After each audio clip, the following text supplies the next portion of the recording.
Je me tenais devant le miroir, un petit pinceau tremblant à la main, tandis que le rouge à lèvres de ma sœur Léa reposait sur le comptoir, d'un rose poudré délicat, une teinte qui, selon elle, n'était réservée qu'aux filles qui comptaient vraiment, et je voulais juste voir ce que cela faisait de paraître normal, pas forcément belle, mais juste de ne plus être invisible, quand soudain la porte s'est ouverte si violemment que le miroir en a tremblé et la voix de maman a déchiré les rangs. Demandant à qui était ce maquillage, alors je me suis figé en bégayant que je l'avais juste emprunté et que j'allais le rendre, mais elle a traversé la pièce en deux enjambées avec ses yeux acérés, ceux qui ne s'adoucissaient jamais, en me demandant si je pensais pouvoir voler ce qui ne m'appartenait pas pour devenir comme elle désignant ma sœur Léa, la fille parfaite, celle qui avait droit à la jolie vaisselle, aux vêtements neufs et aux compliments qui ouvraient et fermaient chaque repas.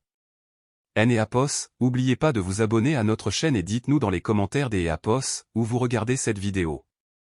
Je ne volais pas, ai-je murmuré, et elle s'est détournée un instant, me laissant croire que cela passerait ou qu'elle se contenterait de me gronder, mais elle a ouvert le placard et en a sorti le tuteur en métal que papa utilisait pour redresser les plants de tomates au jardin, puis elle m'a ordonné froidement d'avancer ma jambe alors que je reculais jusqu'à ce que mes mollets heurtent la commode en l'appelant maman, mais sa voix n'est pas montée d'un ton, ce qui était pire, et elle m'a demandé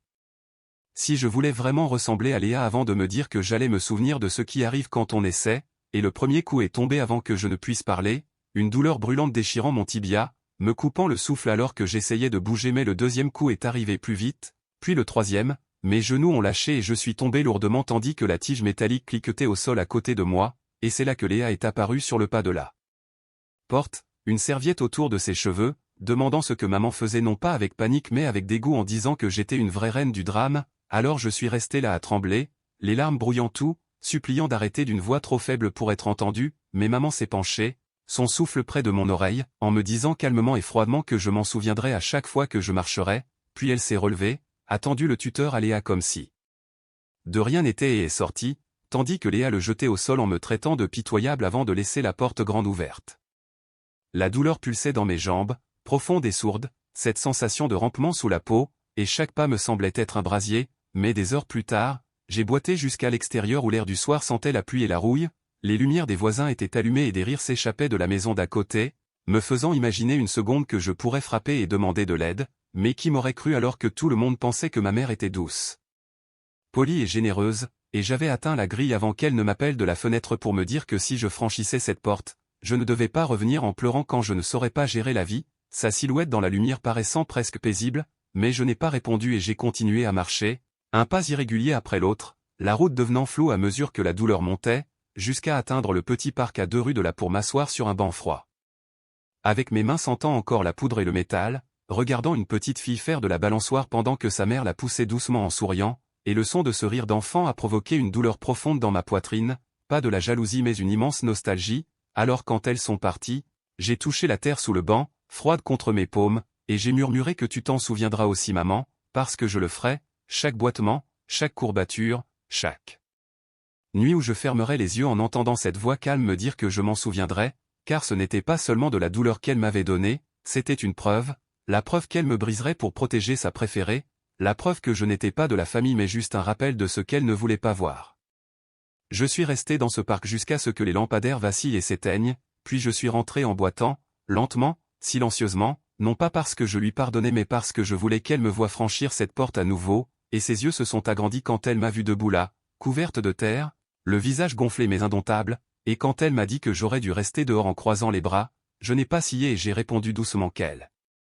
m'avait dit de me souvenir et que je le ferais, ce qui a fait briller une incertitude, peut-être de la peur, dans son regard avant qu'elle ne se détourne, et cette nuit-là, allongé dans mon lit avec mes jambes lançant sous la couverture en fixant le ventilateur au plafond, chaque tour murmurait une promesse dans ma tête qu'un jour elle aussi s'en souviendrait, et alors que la maison devenait silencieuse, j'ai réalisé que je n'étais plus celle qui était brisée, c'était elle ne le savait juste pas encore.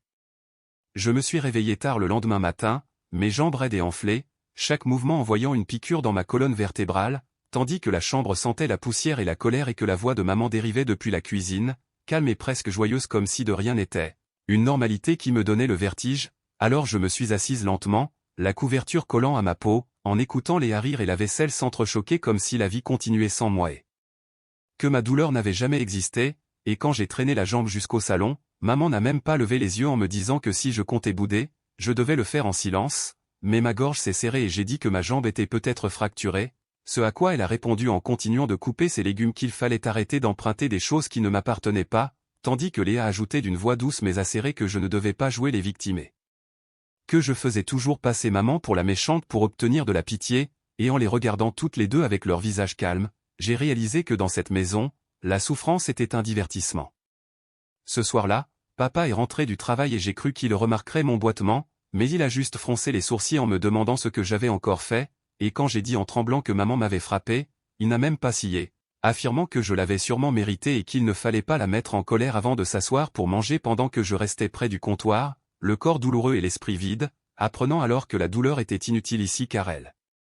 Ne les touchez pas, ne les humiliez pas et ne comptez pas, alors j'ai arrêté d'essayer d'être vu et les jours se sont confondus, je travaillais silencieusement, nettoyais les sols, faisais la lessive et cuisinais quand on me le demandait, chaque pas me rappelant ces mots sur le souvenir, mais ce n'était plus par peur, c'était par clarté d'esprit.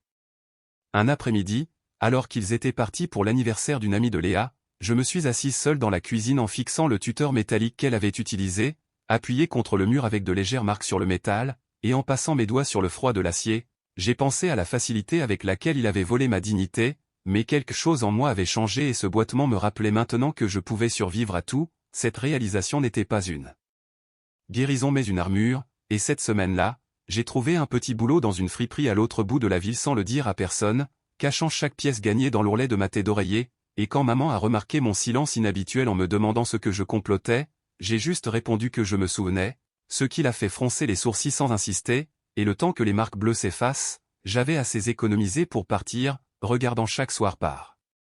la fenêtre leur rire éclatait au salon alors que Léa essayait des robes sous les compliments de maman et les hochements de tête fiers de papa, une perfection apparente qui n'était que de la cruauté déguisée. Jusqu'au soir où j'ai surpris maman dire à Léa qu'elle avait hâte que je parte enfin car j'étais une malédiction pour cette maison, et leur rire m'ont fait serrer le rebord de la fenêtre à m'en blanchir les articulations. Cette nuit-là, j'ai fait mon sac en silence, quelques vêtements, un livre et mon oreiller rempli de pièces, car je ne m'enfuyais pas, je partais avec un but, mais avant de franchir le seuil, je suis allé au placard du couloir et j'ai pris le tuteur, non par vengeance mais comme un rappel, je l'ai tordu de tout mon poids jusqu'à ce qu'il soit déformé et inutile avant de le glisser sous leur lit pour qu'ils ne sachent jamais pourquoi il ne rentrait plus dans les trous du jardin, mais pour que chaque fois que maman le verrait, elle se souvienne du jour où elle l'a utilisé et ressente peut-être ce malaise qu'elle m'avait infligé, puis je suis sorti tranquillement, le pas claudiquant mais assuré et le cœur déterminé, sans regarder en arrière une seule fois. Je suis parti avant l'aube dans une rue silencieuse, ce genre de silence qui bourdonne quand on fait quelque chose d'irréversible, mon sac était léger et mon corps lourd, mais j'ai marché jusqu'à ce que la maison disparaisse. Mon boitement était pire ce matin-là mais cela n'avait plus d'importance car cette douleur appartenait désormais à quelqu'un d'autre que j'avais déjà enterré, et la propriétaire de la friperie, une femme aux cheveux gris nommée Madame Chantal, l'a remarqué immédiatement. En me disant que je semblais porter un poids qui n'était pas le mien, et pour la première fois depuis des années, quelqu'un me regardait sans voir un problème à régler mais juste une personne essayant de rester debout. Elle m'a laissé loger dans la petite réserve derrière la boutique où je pliais des vêtements, réparais des coutures et balayais les sols dans cette odeur de vieux tissus et de poussière qui m'était étrangement réconfortante, comme des histoires oubliées, et elle me payait en espèces chaque vendredi sans que je n'ai jamais à expliquer pourquoi j'économisais car la liberté n'a pas besoin d'explication, et les mois ont passé, mes jambes ont guéri maladroitement me laissant ce léger boitement qui faisait mal les nuits de pluie mais que je ne détestais plus car il me rappelait le jour où j'avais arrêté de quémander un amour qui me coûtait tout, puis un après-midi, Madame Chantal est arrivée avec un journal en me disant qu'il cherchait de l'aide au centre social du quartier pour enseigner la couture et la lecture, et quand j'ai hésité en disant que je ne savais pas si je pouvais enseigner, elle a souri en disant qu'il suffisait parfois d'être là. Le premier jour au centre, des enfants étaient assis par terre en riant et en se chamaillant bruyamment, d'une manière que ma maison n'avait jamais connue, et une petite fille a tiré sur ma manche pour me demander si ça avait fait mal quand j'étais tombé en pointant ma jambe, disant que je marchais comme sa grand-mère et que c'était sa marche de super-héroïne, ce qui m'a fait sourire pour de vrai, d'un sourire qui ne semblait pas emprunté, et chaque après-midi je restais plus longtemps à lire des histoires et à aider pour les devoirs, la douleur à ma jambe ne disparaissant pas mais cessant d'être la première chose que je remarquais, jusqu'au soir où, alors que je fermais, la porte du centre a grincé et cette voix que je pensais avoir effacée a rampé jusqu'à moi en m'appelant Élodie.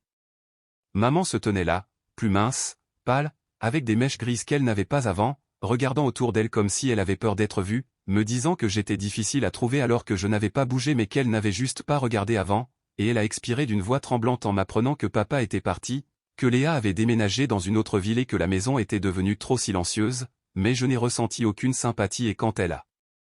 commencé à dire qu'elle n'aurait pas dû faire ça cette nuit-là avec le tuteur, je l'ai coupée doucement en lui disant de ne pas finir sa phrase car elle ne le disait que pour se sentir plus légère, ce qui l'a fait pleurer en me demandant si je la détestais. Je l'ai regardée vraiment et j'ai réalisé que je ne la détestais pas car la haine demande une énergie qu'elle m'avait déjà trop prise, alors j'ai dit calmement que je ne la détestais pas mais que je n'avais juste plus besoin d'elle. Ses lèvres ont tremblé en disant que je ressemblais à mon père et j'ai répondu que peut-être, mais que je ne ressemblerais jamais à elle, et quand elle s'est approchée en me suppliant de revenir parce que ce n'était plus pareil sans moi, j'ai ri d'un rire bref mais tranchant en lui demandant si elle parlait de cet endroit où elle m'avait fait saigner pour un rouge à lèvres, et devant son visage décomposé et ses excuses inutiles affirmant qu'elle était en colère et qu'elle ne le pensait pas, j'ai maintenu ma voix ferme en disant que si, elle l'avait toujours pensé, mais que la différence était que maintenant je m'en souvenais sans douleur. Elle a couvert sa bouche en sanglotant doucement, un son qui aurait dû me briser mais qui me paraissait creux, alors j'ai ramassé mon sac et je suis passé devant elle vers la porte, et quand elle a tendu la main instinctivement, je me suis écarté en lui disant calmement qu'elle s'en souviendrait aussi, ce qui lui a coupé le souffle car elle a reconnu ses propres mots, et je l'ai laissée là dans le même silence où elle m'avait autrefois abandonné, pour sortir sous un ciel de soirée orangeou.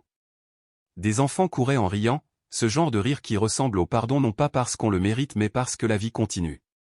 Cette nuit-là, je suis retourné à la boutique avec Madame Chantal, et quand elle m'a dit que je semblais plus légère en me tendant une tasse de thé, j'ai souri en réalisant que j'avais enfin arrêté de me souvenir de la façon dont ma mère le voulait, car certains souvenirs ne valent pas l'espace qu'ils occupent, et en regardant par la fenêtre l'ombre de mon boitement s'étirer sur le sol, j'ai compris que ce n'était plus un défaut mais ma preuve, la preuve que j'avais survécu à ceux qui voulaient m'apprendre la douleur pour en faire une force qu'ils ne comprendraient jamais, et le lendemain matin en retournant au centre social, la même petite fille a couru vers moi en riant que je marchais encore comme une héroïne, et cette fois je ne l'ai pas corrigée, j'ai juste souri en disant que oui, c'était vrai, parce qu'entre le tuteur, le boitement et le silence, j'avais enfin appris à me tenir debout.